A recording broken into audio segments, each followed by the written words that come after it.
자기 전에 듣기 좋은 인터넷 공포썰. 일단 오늘은 짧은 괴담 4개를 가지고 왔고요. 첫 번째는 면도기 괴담, 국내 괴담이고 나머지 3개는 일본 괴담을 가지고 왔는데 전체적으로 비교적 다 순한 맛인 편이어서 오늘은 좀 부드럽게, 순하게 그렇게 가는 느낌으로 시작을 하겠습니다. 첫 번째 글의 제목은 페이스바디 면도기입니다. 2017년 7월 5일 면도기 판매자에게 문의 메일을 보내게 된다. 얼마 전에 면도기 구매한 사람인데요. 면도기 사면은 여분 면도날 16개를 추가로 동봉해준다고 적혀있는데 안 왔어요.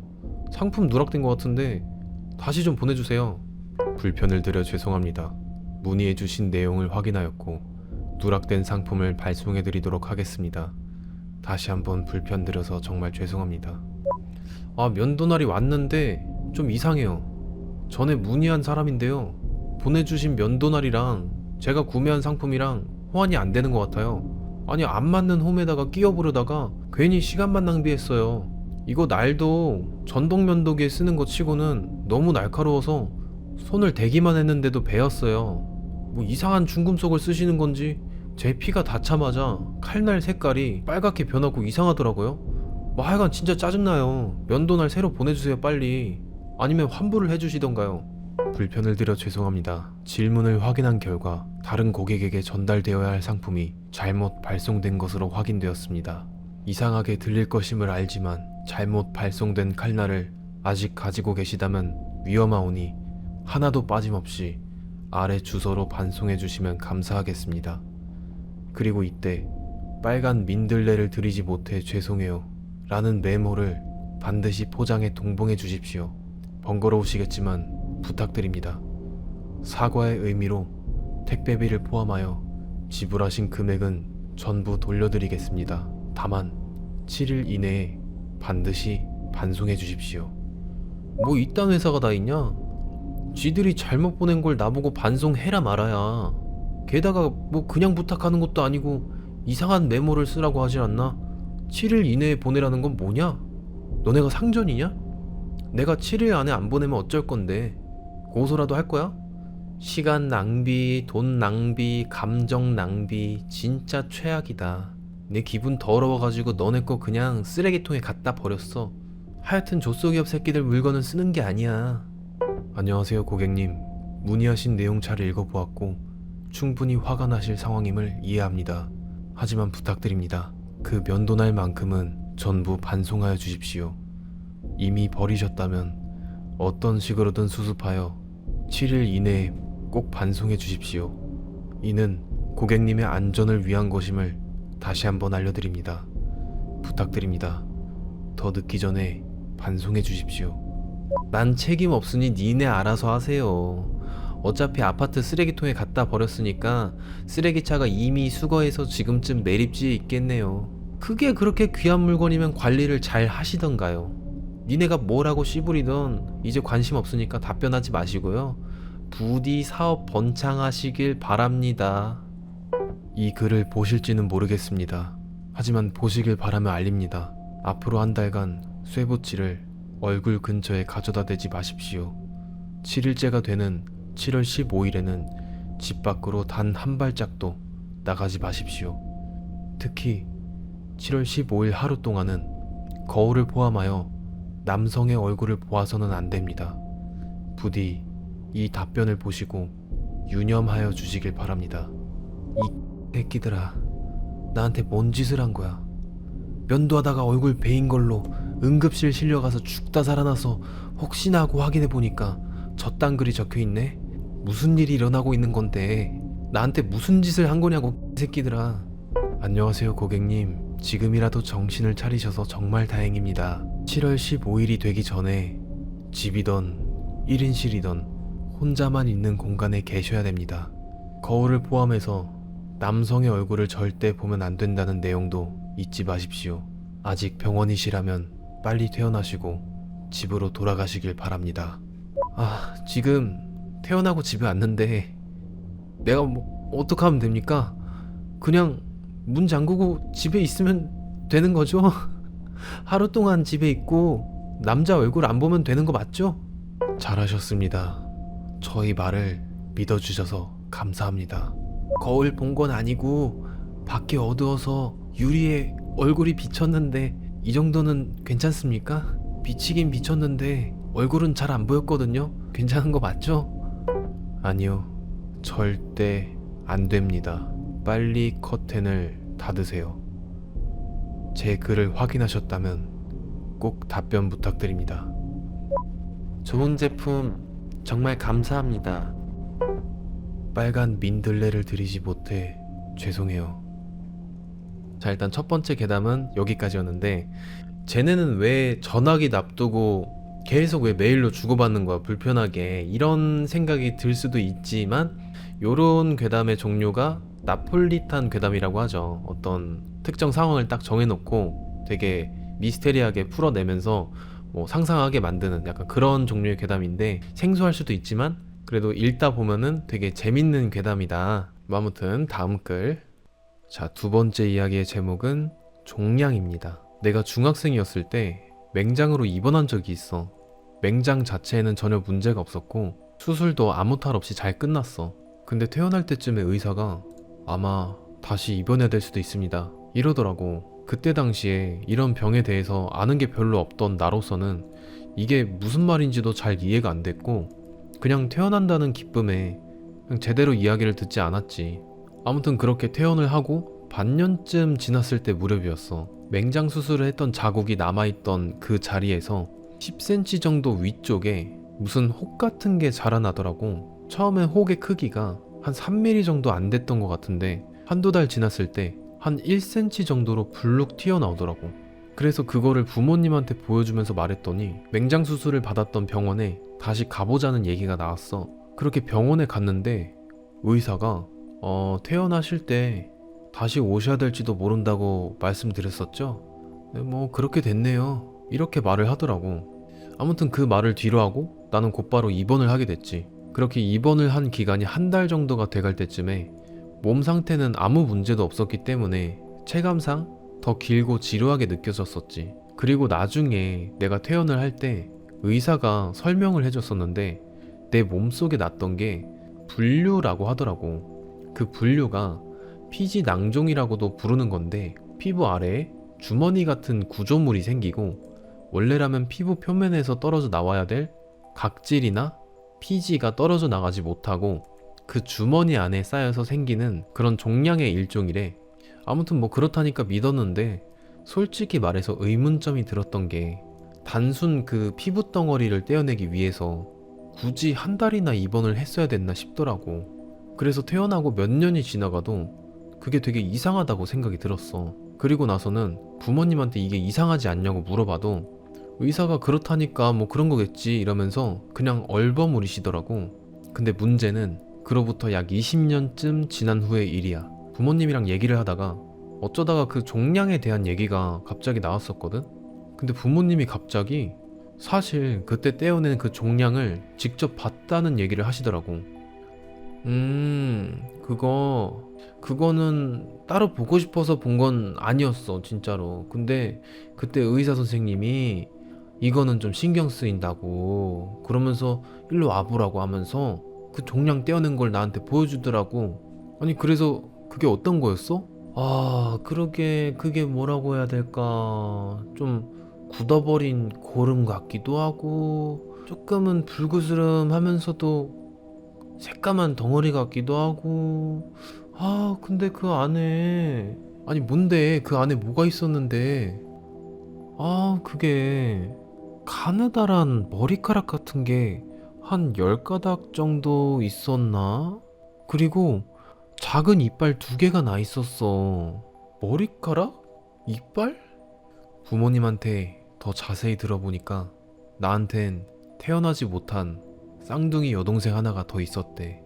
자, 두 번째 이야기는 여기까지였는데, 이게 뭐 믿거나 말거나지만 실제로 테라토마라는 게 있어요. 저도 정확히는 모르지만은 난소나 고환 같은 데에 이제 종양이 생기게 되면은 거기에 사람의 뼈나 머리카락들이 있는 그런 기형종이 나오기도 한대요. 근데 이런 게 흔한 건 아니라서 걱정은 따로 안 해도 되는데, 그래도 CT나 MRI 평소에 좀 안 찍은 지 오래됐다고 하는 분들이 있으면은 꼭 초음파나 CT, MRI 이런 거는 건강검진할 때라도 꼭 찍어 보시길 바랍니다.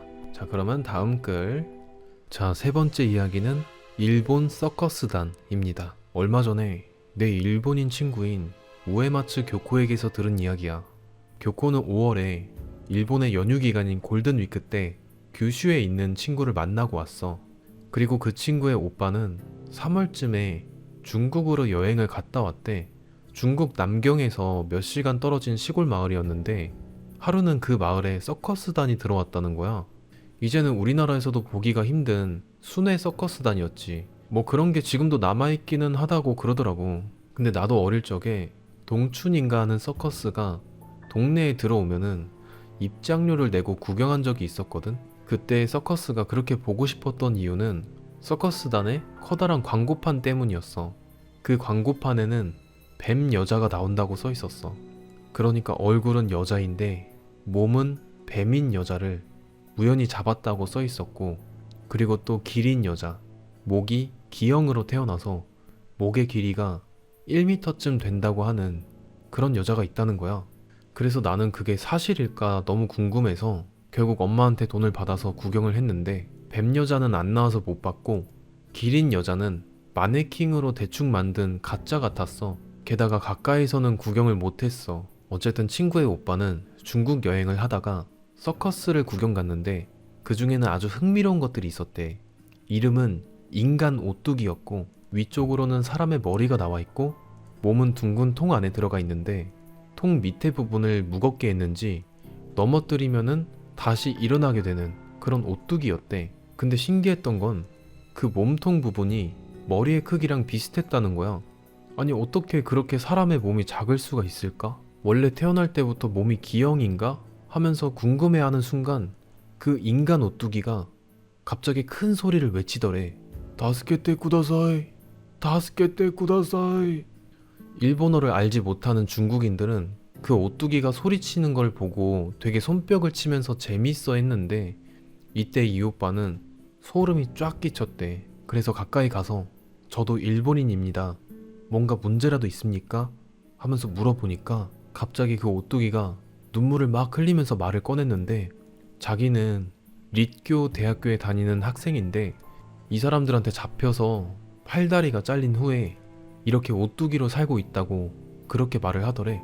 그러면서 자기의 이름도 알려줬다고 그랬는데 그때 그 오빠는 알았다고 대답을 하고는 일본으로 돌아와서 릿교 대학에 직접 전화를 해서 이런 이름의 학생이 있는가 물어봤더니 몇 달 전에 행방불명이 됐는데 여행 중에 실종된 상태로 돼 있는 그런 학생이더래. 그리고 더 충격적인 건 군마 대학에 다니는 히로코라는 친구도 비슷한 얘기를 해주더라고. 히로코의 친구가 중국 여행을 하는 중에 미세모노를 봤는데 거기에서 미세모노가 뭐냐면 앵벌이를 직업으로 하는 사람들이래. 그렇게 앵벌이를 하는 미세모노들 앞에는 하나같이 다 돈을 담는 소쿠리가 있었대.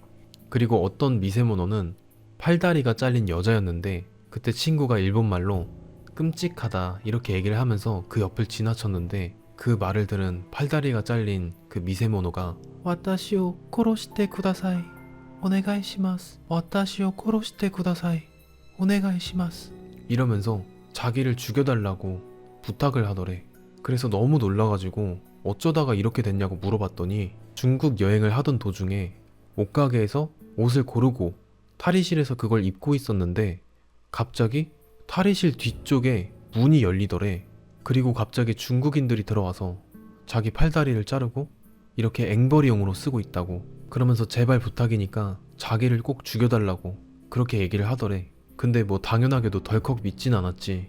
그리고 죽일 수는 없으니까 그냥 돌아왔대. 근데 중국은 원래 일본하고 사이가 안 좋았었는데 남경 대학살이 있고 나서부터는 중국인들은 일본인을 사람으로 보지 않는다고 하더라고. 거의 동물 정도로 본대. 그래서 대도시가 아닌 시골에서는 일본인을 죽이는 것은 죄가 되지도 않는다고 그렇게 얘기를 하더라고.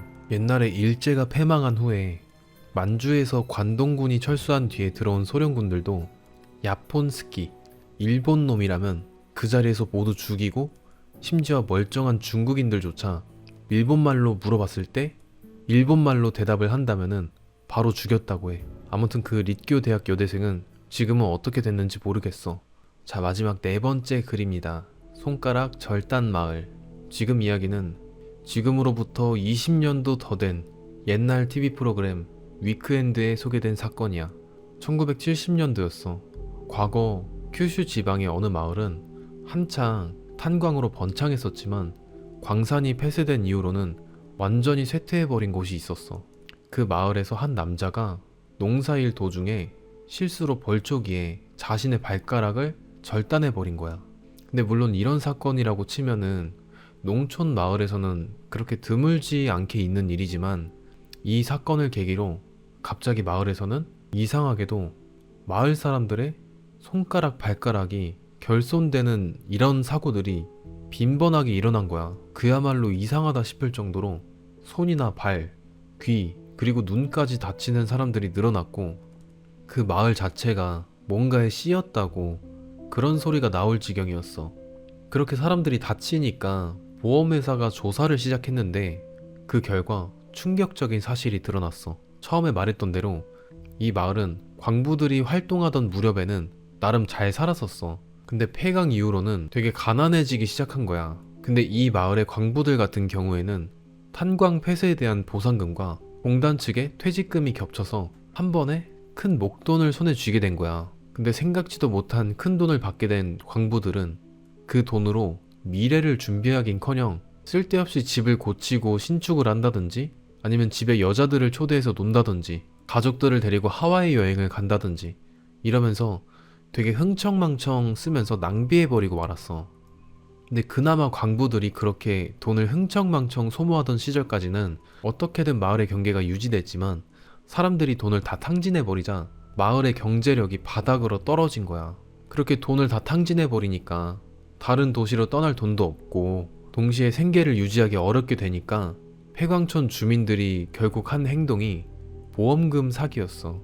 돈을 계속 타내기 위해서 자신들의 몸을 조금씩 사고로 위장해서 훼손한 거였어. 그래서 보험회사가 이 사실을 다 밝혀내고 사기죄로 고소할 준비를 하고 있었는데 그때 충격적인 전화가 한 통 걸려왔어. 큰일 났어요. 농사일을 하고 있었는데 갓난아기가 잘못해서 가마솥에 들어갔어요. 이런 내용의 충격적인 전화가 왔어. 그래서 이 건으로 경찰까지 움직이기 시작했는데 결국 이 마을 사람들의 대다수가 보험금을 타내기 위한 사기, 범죄 방조, 그리고 영유아 살해 혐의로 체포됐어. 조사 결과 충격적이었던 것은 가마솥에다가 자신의 아기를 빠뜨려 죽인 사건의 경우 그 부부는 처음부터 사망보험금을 노리고 죽일 생각으로 아이를 임신했다는 점이었어. 돈에 눈이 멀어서 타락한 인간들의 모습이란 이미 그 자체가 지옥이 아닐 수가 없을 거야. 자, 이렇게 오늘 괴담은 다 끝났고요. 제가 며칠 사이에 구독자가 한꺼번에 좀 많이 늘어났어요. 제가 목표로 한 구독자 수는 그냥 올해 안에 2,000명을 넘기자, 요것만 해도 되게 선방한 거다, 이런 생각으로 좀 하고 있었는데 갑자기 어느 날 5,000을 넘긴 거예요. 와, 그래서 진짜 요즘은 너무 기뻐요. 진짜로 제가 진짜 운이 좋다는 생각이 들기도 하고요. 그리고 또 여러분들, 또 공포 매니아분들 이렇게 만난 것도 진짜 행운이라고 생각이 듭니다. 자, 그래서 말인데 혹시라도 제 채널 시청자분들에게 내 사연을 좀 공유해주고 싶다 하시는 분이 계시다면은 제 인스타 DM으로 개인 사연을 보내주셔도 되고요. 야, 정푼아, 너 이것 좀 읽어봐라. 이거 재밌어 보인다, 이거 사람들 좋아할 것 같다 싶은 게 있으면은 제 카페에다가 재밌는 글 공유를 해주셔도 되니까 바로 읽어가지고 편집해서 올릴 테니까 마음 편하게 마구마구 공유해주시고 마구마구 보내주시면은 우리끼리 너무 재밌을 것 같아요. 그래서 보내주시면은 너무 감사할 것 같습니다. 아, 그리고 또 마지막으로 제가 댓글들이 너무 많이 달리다 보니까 이게 100% 답장을 다 못 해드리고 있어요. 다만 이제 댓글 써주신 거는 제가 다 하나하나 읽고 진심으로 이제 새기고 있어요. 피드백이나 뭐 응원 메시지나 이런 거 전부 다 흡수하고 있단 말이에요. 그래서 요청사항이 있는 거는 제가 다 하나같이 다 보고 개선을 해가고 있으니까 답글이 안 달린다고 하더라도 속상해하지 말아주셨으면 좋겠고, 회원 전용 동영상을 만들면 어떨 것 같냐는 이제 그런 댓글도 있었는데, 아직은 제가 돈을 벌어야 할 짬은 아닌 것 같아요. 좀 성장하는 데 노력을 해야 되는 시기니까 뭐 나중에 언제 기회가 되면은 그때 한번 해보도록 하겠습니다. 그리고 동시에 회원 전용 영상도 없는데도 멤버십도 가입해주신 우리 바람님, 그리고 채원님, 보레알캣님, 진짜 이분들은 자꾸 생각이 나요, 그 아이디가. 그래서 영상 후반부에 부담이 안 되신다면은 이 멤버십 가입자분들은 항상 언급을 해드리려고 합니다. 아무튼 간에 오늘 영상 여기까지였고요. 봐주셔서 너무 감사합니다. 빠른 시일 내로 돌아오겠습니다. 안녕.